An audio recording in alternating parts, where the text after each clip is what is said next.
Hello and welcome, dear students. Today's topic for discussion is peace building and responsibility to protect. The main objectives of this lecture is to understand peace building, what are the essential features and phases of peace building, what are the challenges which different actors face in peace building process, and what are the main UN agencies involved in peace building which constitute peace building architecture. Peace building is the third main area of UN activity associated with the peaceful settlement of disputes.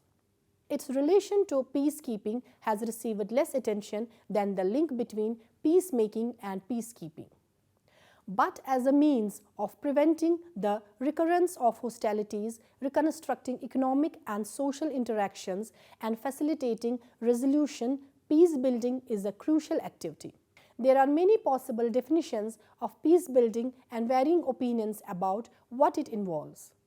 The term first emerged over 30 years ago through the work of Johan Galton, a Norwegian sociologist and principal founder of the discipline of peace and conflict studies, who called for the creation of peace-building structures to promote sustainable peace by addressing the root cause of violent conflict and supporting indigenous capacities for peace management and conflict resolution.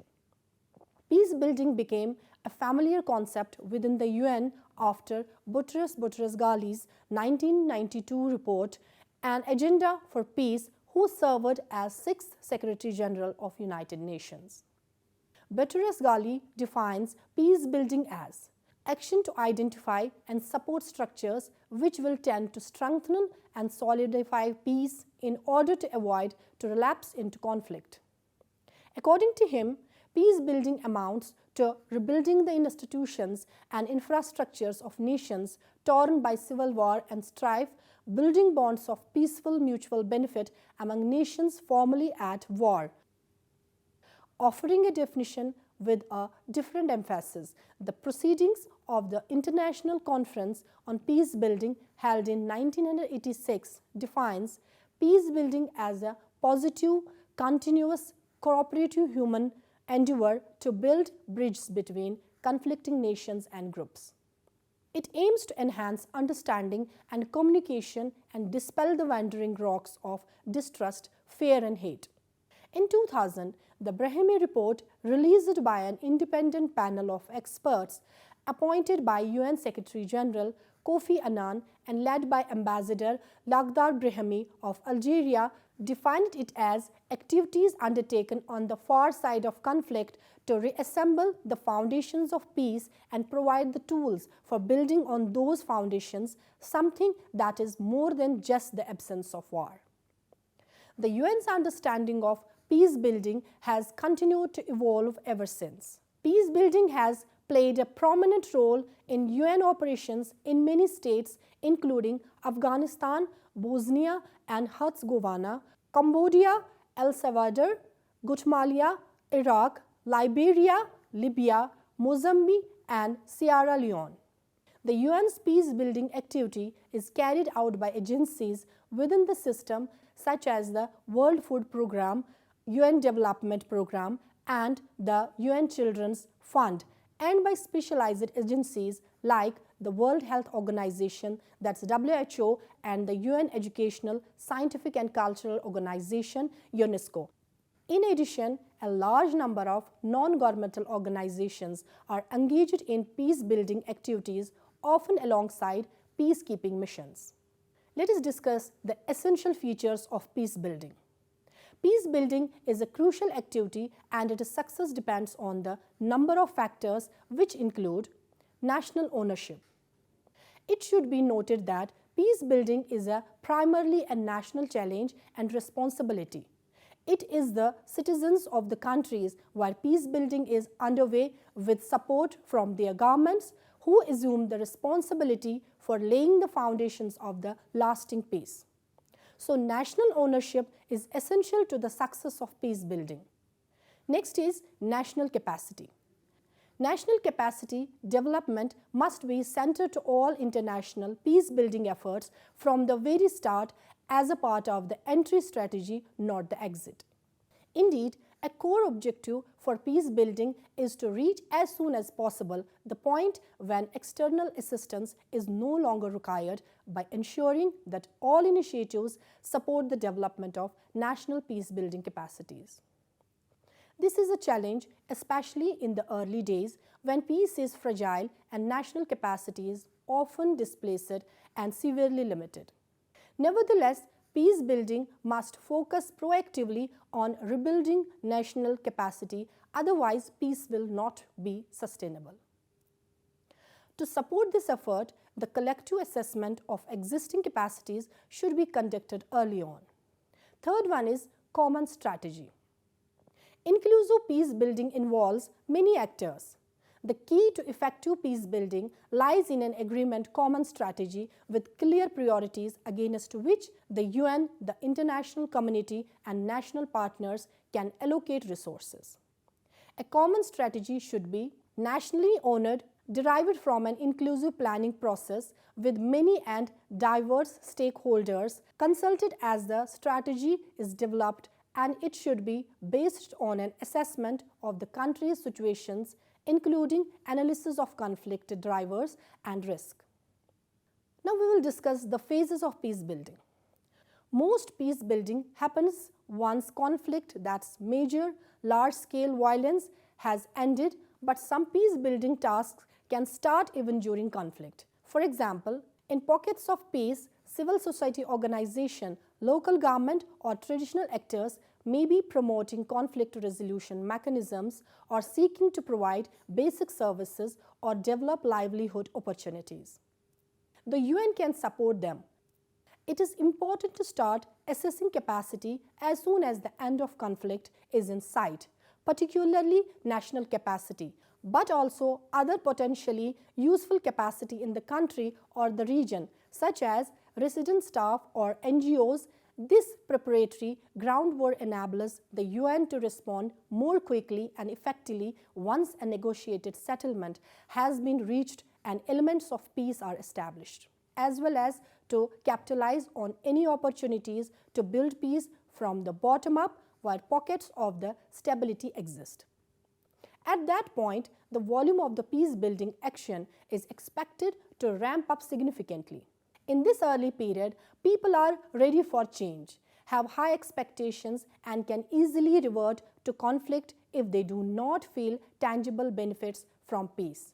However, this is where the international community has been weakest, and the Secretary General's report on peace building has given much importance to the crucial window of the first 24 months after conflict. Seizing this early window of opportunity is vital. But peace building is a lengthy process which goes far beyond this initial 2-year period. A country's peace building priorities and needs will change over time. The UN may be expected to play a more prominent role in the early days, while national capacity is being developed, and national actors may need considerable external support, and when a transitional government's legitimacy may be weak prior to the first post-conflict elections. Let us discuss the most frequent needs. It is also important to understand the peace-building priorities will be different in every post-conflict country and will vary over time. In the first 24 months after a major cessation of hostilities, national and international efforts should focus on meeting the most urgent and important peace-building objectives like establishing security, building confidence in a political process, delivering initial peace dividends, and expanding core national capacity. The most commonly requested needs in this early period include support to basic safety and security, including mine actions, protections of civilians, disarmament, demobilization and reintegration, strengthening the rule of law, and initiation of security sector reform. Support to political processes, including electoral processes, promoting inclusive dialogue and reconciliation, and developing conflict management capacity at national and subnational levels. Support to the provision of basic services such as water and sanitation, health and primary education, and support to the safe and sustainable return and reintegration of internally displaced persons and refugees. Support to restoring core government functions, in particular basic public administration and public finance at the national and subnational levels. Support to economic revitalization, including employment generation and livelihoods in agriculture and public works, particularly for youth and demobilized former combatants, as well as rehabilitations of basic infrastructure. In addition to this, some countries may need peace-building initiatives aimed at their particular conflict drivers such as drugs and crime, illegal exploitation of natural resources, or land reform. Conflict drivers can also include cross-cutting issues such as lack of respect for human rights, bad governance, lack of social integration and cohesion, lack of gender equality, and HIV/AIDS. Although this is a potentially broad agenda, peace building in a specific country situation will not involve all these activities. Instead, it should be a selective, prioritized, and sequenced strategy tailored to the specific country circumstances. Indeed, prioritization is essential to effective peace building. Priorities will vary from country to country at different moments in time and between different financing mechanisms. Now we will discuss the challenges of peace building. Peace building happens in an insecure, politically fragile and therefore challenging environment. Funding needs, the number of actors involved and their competing priorities and objectives, and people's expectations of the benefits of peace building, all these present additional challenges to peace building. The first challenge which peace building confronts is the financial challenge. The funding gap may ensure when the humanitarian response to a crisis begins to draw down, but full-fledged development assistance is not yet in place. It may also occur because donors are unwilling to fund critical but high-risk political and security activities. Yet, this is the moment when a country most needs timely, strategically targeted financial support to undertake critical peace-building efforts. Identifying these needs, writing project proposals within the context of the coherent peace-building strategy, and securing funding quickly are all major challenges for post-conflict countries. Dear students, let us discuss the challenge of coordination. The challenge of coordination can exist at different stages and among different actors. It can exist among national actors, international actors, and within the UN itself. Coordination among national actors.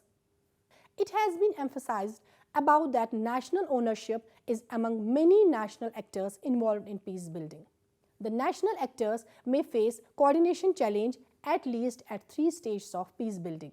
First is, in the immediate aftermath of conflict, the accommodations needed among political leaders in power-sharing transitional political arrangements. Second, after the first post-conflict elections, contesting centers of power among the executive, judicial branches of government as well as among different ministries intensified by the need to link national budgeting process to peace-building priorities, plus the need to involve other peace-building stakeholders like civil society and the private sector in the peace-building processes. And the third one is, after further rounds of elections, emergent local government structures which may mirror and compete for social services, health, infrastructure, and other resources deemed as peace-building priorities. Complicating factors can include the roles played by traditional leaders, a politicizing civil society and media, weak communication systems, and a lack of management and coordination capability in the civil services, which makes it difficult for national governments to play their part in coordinating international support for peace building. Coordination of the international response. Where there are many international actors involved in a country, it can be very difficult to agree on one common strategy for peace building and to agree on division of roles and responsibilities. A strong UN leader supported by an experienced team is essential to good coordination, but it is not enough without the political will to work together too. That is why Secretary General's recent report has urged member states to align their support behind common peace-building strategies which should be nationally owned. Internal UN coordination. Since UN staff in a country comes from different parts of the UN family, there are often structural barriers to work as a team. For example, different planning and budgeting cycles, different ways of getting funding, accountability to different government bodies, and different working practices such as the proportion of national staff employed. These policies and institutional differences often lead to misunderstandings. Much work is underway at headquarter level to resolve these differences or mitigate their effects, often learning from innovative examples from UN teams in the field. In order to maximize the individual and collective impact of the UN's response in activities required to consolidate peace, the Secretary General has reaffirmed integration as the guiding principle for all conflict and post-conflict situations. While the UN has a country team and a multidimensional peacekeeping operation or special political mission, whether or not these presences are structurally integrated. To achieve this purpose, there should be a strategic partnership at the country level between the UN mission and country team, including a shared vision of the UN's strategic objectives, closely aligned or integrated planning, a set of agreed timelines and responsibilities for the delivery of tasks critical to consolidating peace, and a set of agreed mechanisms for monitoring and evaluation. Dear students, let us talk about the communication challenge. Expectations of rapidly improved living conditions can be very high in the immediate post-conflict period. A strategic communications campaign can help to narrow down the gap between what is expected and what can realistically be provided. Goals of such a campaign may include to provide essential information about the security situation and what is being done to protect people, to inform the population about social, economic, and political initiatives underway to improve their lives, thus enable them to participate, and to publicize the dividends of peace and thus build support for the peace process. However, in the immediate aftermath of conflict, weakened public and private media may not be able to provide accurate, independent, and reliable information. Misinformation, absence of information, and changing facts are likely to be constant challenges. The international community may be asked to support direct delivery of information about peace-building activities to target populations and should work to rebuild the capacity of national media in the process. Dear students, let us discuss peace-building architecture. The UN Peace-Building Architecture comprises the Peace-Building Commission, which is an intergovernmental advisory body, the Peace-Building Fund, a unique financing mechanism, and a peace-building support office which acts as an analytical and coordinating committee. The Peace-Building Commission is a 31-member intergovernmental advisory body of the United Nations dedicated to help to countries build peace. It brings together all relevant peace-building actors, including international donors and financial institutions, governments, troops contributing countries, and representatives of civil society. The Peace-Building Commission was established by General Assembly and Secretary Council in 2005 with a mandate to provide political accomplishment and advocacy to conflict-affected countries with their consent. The Commission has also the mandate to advise the General Assembly and the Security Council on the peace-building and sustaining peace, to promote an integrated, strategic, and coherent approach to peace-building, to act as a bridge among the principal organs and relevant UN entities by sharing advice on peace-building needs and priorities, and to convene all relevant actors within and outside the United Nations. In 2020, 7 resolutions passed by UN. The Commission was called up to continue strengthening its advisory bridging and convening roles in the support of nationally honored priorities and efforts in the countries and regions under its consideration. Since its inception, the PBC has engaged with a total of 22 countries and regions in support of national and regional efforts to address political, socio-economic and security challenges in conflict-affected settings.